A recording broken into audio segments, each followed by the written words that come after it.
right, another edition of Radio Waves. My name is Mike Stark. And Richard Wagoner. And this week's column, you went to a party. Yes. Tell me about it. It's kind of like that old Al Franken thing. Now it's tax deductible. Oh. Paul Freeman's going away party. Oh, yeah. Also known as the Paul Freeman going away party and Charlie Tuna tribute. / Charlie Tuna tribute. Right. Now, before we got on the air, you were telling me that this was held in a place about the size of this room we're in. Right. And a bunch of people there. But yeah, it was standing room only. Was it a we restaurant were packed or like what? sardines. Yeah, restaurant bar. Very good restaurant bar. Whereabouts? What was the name? It was in the valley. Somewhere in the valley. Yeah. We don't care what goes on in the valley, do we? No, Yeah, of course not. It's too far away. So at the event, you got to talk to one of your programming Someone I've been heroes. wanting to meet for a long time because I always respected his work over at KHJ. Notice how I said that? Yeah. Over at KHJ. You're right. And at K-West 106, which I know that it's like a sacrilege because K-West had such a following as AOR. Yeah. And when they changed to top 40, I loved it. It was like, it's like death to the people. Right. And it's unfortunate because both versions were good examples of what can be done. I think K-West was a very nice AOR station, and as it turns out, they were really kind of ahead of the time because they were before Kiss FM, doing what Kiss FM ended up doing later. So Chuck Martin is who we're talking exactly. about. And we're hopefully going to do a long-form interview with him because he's got a lot of stories to tell, I guess, right? Yes, he does. And it's a lot of interesting stories. Little stories, it's funny just showing his personality. He's talking about when he was moving from his other job, they had done something where like within a month or 2 months or something, the station ended up beating the perennial leader. And Paul Drew, I think it was, said, okay, so, you had a pretty good book. I think it's time to go. And he says, no, I just got started. What do you mean? Why I'm fired? Wow. And he says, well, you're going to go to KHJ. Oh, wow. So then he's, in his car, he's driving out with his wife, and he hears Charlie Tuna saying, want to welcome our new program director. And he's still in like whatever, I think it was like Phoenix or something like that. So he's picking him up on Skip. And he says it was such a thrill hearing Charlie Tuna say, our new PD, Chuck Martin, is on the way here right now. Wow. And what was funny. That would be a thrill, wouldn't it? And that story was being told because it was the Charlie Tuna tribute thing. But I said, well, wait a minute. You hired Rick Dees. And so you had to fire Charlie Tuna. So how did that come about? Ooh, and he says, point. well, actually, I didn't want to fire him. He goes, I love Charlie Tuna. I've always wanted to work with him. I begged him to stay in the noon, not the noon, but the 9 to noon shift that he used to do in the old. He was kind of known for that. Yeah. But he also knew that he had to do something different. He had to shake up the town because coming in and just leaving everything the same with a station that had, fallen on its behind, I guess, if you want to call it. You just can't do more of the same. Right. But what's interesting is he kind of did. He brought in a guy that, Rick Dees, and it's funny because I didn't even like him all that much at first. Right. He became so big at Kiss FM, but this is, before he became big, and Martin saw the potential in him. And he was basically going back to really good personality-driven morning radio. Not that Charlie Tuna wasn't, mind you, but Charlie was also kind of associated with the old version of the station, the kind of sleepy station that had developed over the years. So they wanted to shake things up, but he respected Charlie so much that he really wanted to keep him around. And Charlie said, I don't think it's the best thing for me. Ended up going over to 10Q and doing well for himself. Right. Probably, was he doing mornings when he went over there? Yes, when he went over there. Yeah, so and I had forgotten because I so much associate Charlie Tuna with mornings on 10Q that I had forgotten he wasn't there at the beginning. Right. And the interesting story is we talked several months back when Rick Dees was in the news talking about his career. He sort of didn't even mention KHJ. Yeah, which is very odd. Yeah. It's very odd. And Chuck Martin made a point of saying, I'm so glad you set the record straight. And I said, really? I mean, it's a historical fact. It's not even something that you can hide. I still don't understand what Rick was doing. Yeah, I sense there's a little bit of tension between the two. Maybe that's the reason. I don't know for sure. Who else was at this event of note? Well, Mike Wagner was there. No relation, of course. The old PD of KRLA, and as well as many other things.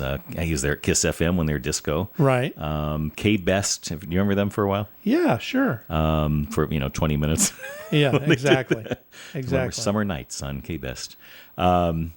Yeah, as well as other stations. MG Kelly, Machine Gun Kelly, because I'm old school. Yeah, now he was big in town for a fairly short window, but he was huge. He was big, and then that opened up the door to TV shows, and then that opened up the door to voiceovers and announcing. He actually was in a film. Do you know which film he was in? Oh, God, I don't even remember now. I used to.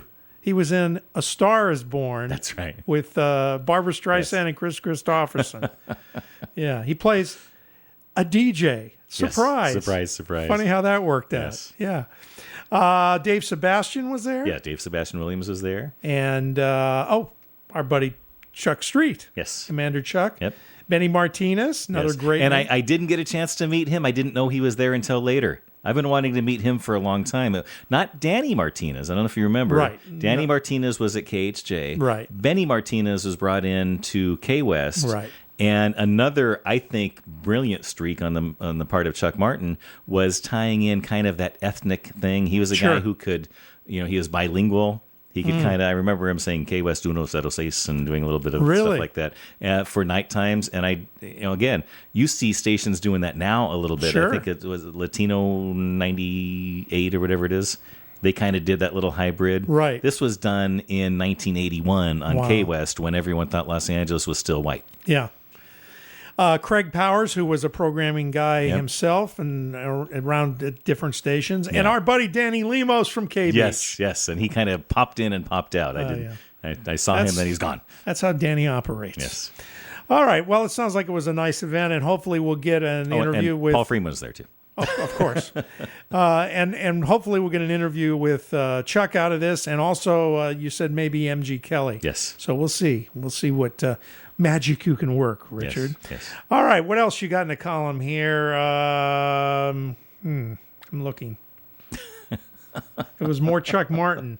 Right? I think it was just talking Brush about with what Chuck greatness, Martin right. did. Yes. Brush with greatness. Yes. It's really funny talking to him. He's very proud of the fact. He says, from a percentage increase, he had the highest percentage increase of ratings since the station's inception, or at least since 65 when they were taking. He goes, I even beat Jacobs in that. But then he starts laughing. He goes, of course they had given me something. I was so low to start with. It really wasn't all that hard to do. That's funny. That's funny. Treat of the week. Jim Conley filling in for Dave Sebastian on 10Q. Did I say Jim Conley or Dave Conley?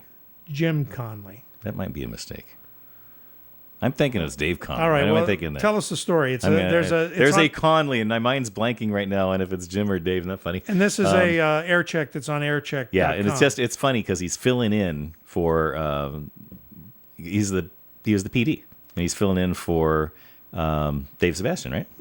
Right. And they keep saying for the ill Dave Sebastian. Right. And they don't do that anymore a lot. No, they don't. Because now they're saying that the shifts are, the station as a whole is the important part. But back then, it was a big deal having your shift there. Sure. I remember stations playing the jingle for the other DJ even when they were out. That's right. Because it was their show. It was their show. Yeah. And it was Charlie Tuna for the Real Don Steele. Yeah. At KHJ. Yep. Now, the other thing that's weird is that program directors didn't usually fill in for the jocks. Right.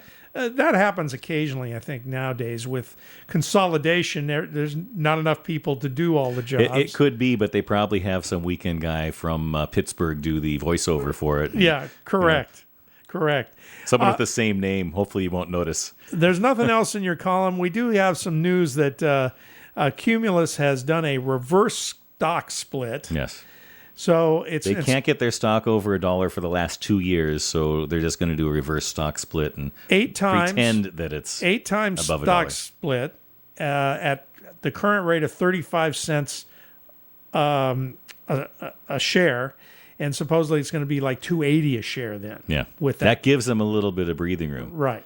That'll give them another 3-4 months before it goes under $1 again. And the shareholders, they don't know any better, one way or the other. Do they get a choice on voting for that, or is that just done by the board? I think it's just done by the board. Yeah, I'm pretty sure it is too. Well, anyway, the Cumulus death watch continues, and will always continue. Now's your chance to buy the whole company for about $40. Right, exactly. Anything else in the news? Not that I know of. That's kind of slow time of the year. Right. So, all right, we will see you again next week. All right.